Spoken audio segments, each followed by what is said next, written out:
সমর্পণ করলাম। আল্লাহ আমাদের গুনাহের কারণে আপনি বাচ্চাদেরকে কষ্ট দিয়েন না। ওখানে গেলে নামাজ পড়া লাগবে না, নদীর মধ্যে বসা লাগবে না, যাবো না। ওই দেখেন আশপাশে সব দেখে দেখে চলে যাচ্ছে। তো এই ব্যক্তি আমরা সিংহের দুধ মাটির পাত্রে রাখা যায় না, একদম টাস করে মাটির পাত্র সহ্য করতে পারবে না, ভাঙে যাবে, সহ্য করতে পারবে। বললেন যে এই ব্যক্তি আমি যখন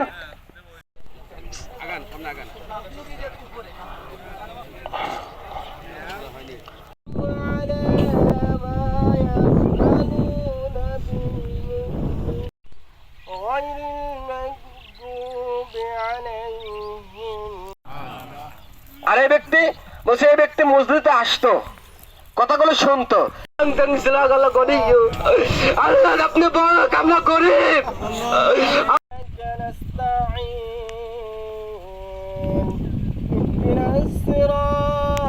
আল্লাহ তোমার অভান্ড রহমত পৃথিবীর সমস্ত দুনিয়া শুকে যাইতে পারে, তোমার রহমত শুকায় নাই।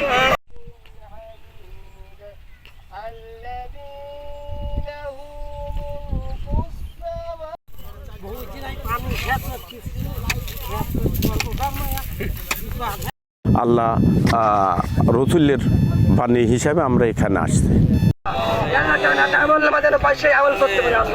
আল্লাহ আমাদের সকলে কবুল করে দাও, আল্লাহ সকলে সুস্থ করে দাও, আল্লাহ সকলে ছেলে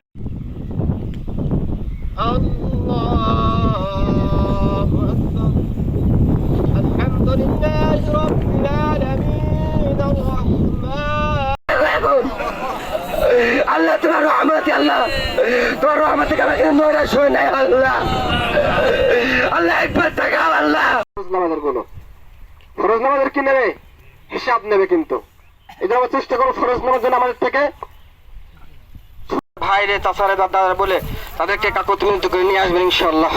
আগামীকালকে ঠিক এই সময় ইনশাআল্লাহ নামাজ হবে। রাসূলকে পেলে আমরা সব আল্লাহ রাব্বুল আলামিনকে অবশ্যই পাবো, কারণ করে তুহিবুল্লাহ ফাত্তাবিউনি বিকুল্লাহ ওয়া ইয়াগফির লাকুম যুনুবাকুম আল্লাহু গফুরুর রহিম। এই আয়াতের ভিত্তিতে আমরা বলতে পারি শুকাইতে পারে, আপনার রহমত তো শুকাই নাই। আল্লাহ তিনজন ব্যক্তি মারা গেছে, যেটা নামাজ হচ্ছে সুন্নত নামাজ। এর থেকে আমাদের গুরুত্বপূর্ণ ছিল আজকে ফজরের নামাজ। ফজরের নামাজ আল্লাহ অনেক আশায় কানে এসেছে। আল্লাহ আলহামদুলিল্লাহ রাব্বিল আমাদের নজর করেন। আল্লাহ আল্লাহ নজর করেন। আল্লাহ আল্লাহ নজর করেন। আমরা স্বীকার করতেছি না কোন